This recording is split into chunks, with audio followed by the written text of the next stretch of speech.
के लिएर आउनु हो? हजुर आलु कहाँ लाने हो र आलु? यो बिक्रीको लागि हो। कहाँ लानुहुन्छ? कहाँ पुर्याउनुहुन्छ? यो देउराली भन्ने ठाउँसम्म पुर्याउने हो।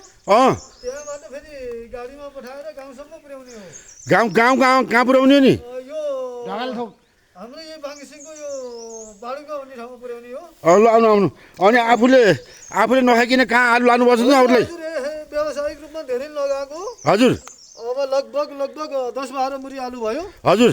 घरमा त लगभग त्यही 1 मुरी खाइएला, अरू सबै बिक्री गर्ने हो। कति मुरी बनाउनु भयो आलु? आलु 10 मुरी। 10 मुरी? 10 मुरी एकदम लेखेको आलु, एकदम अर्ग्यानिक राम्रो आलु। मलाई 1 मुरी दिनुहुन्छ? हजुर। कति हो मुरीको? मुरीको हजुर 4000। 4000? हजुर। कति केजीको 70। केजीको 70? हजुर। अर्ग्यानिक आलु हो? एकदम अर्ग्यानिक, एकदम लेखको आलु। तपाईँले त्यो विकासे मल हाल्नु भयो होला? होइन, कति प्रयोगै गरिँदैन नि हामीले। एकदम अर्ग्यानिक। के को मल हाल्नु भयो त? अब गोठे मल। गोठे मल भैँसीको? एकदम शुद्ध। ओहो, आलु त राम्रो रहेछ। ल हिँड्नु। हेर्नु पनि हेर्नुहुन्छ? खोइ हेरौँ त कस्तो रहेछ। तपाईँले त साँच्चै नै भन्नुभयो कि के हो? हजुर। हे तेरी। राम्रो लेखको सेतो आलु। एकदम मिठो हुन्छ नि फेरि। ल खोल्नु त हेरौँ कस्तो रहेछ तपाईँको आलु। ओहो, तपाईँले त अब यो उहाँ लाने 10 मुरी बेच्नु भयो? हजुर। 10 मुरी?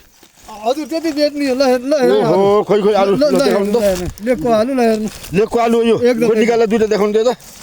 हेरौँ तपाईँले हेर्नु पऱ्यो नि। ल हेर्नु।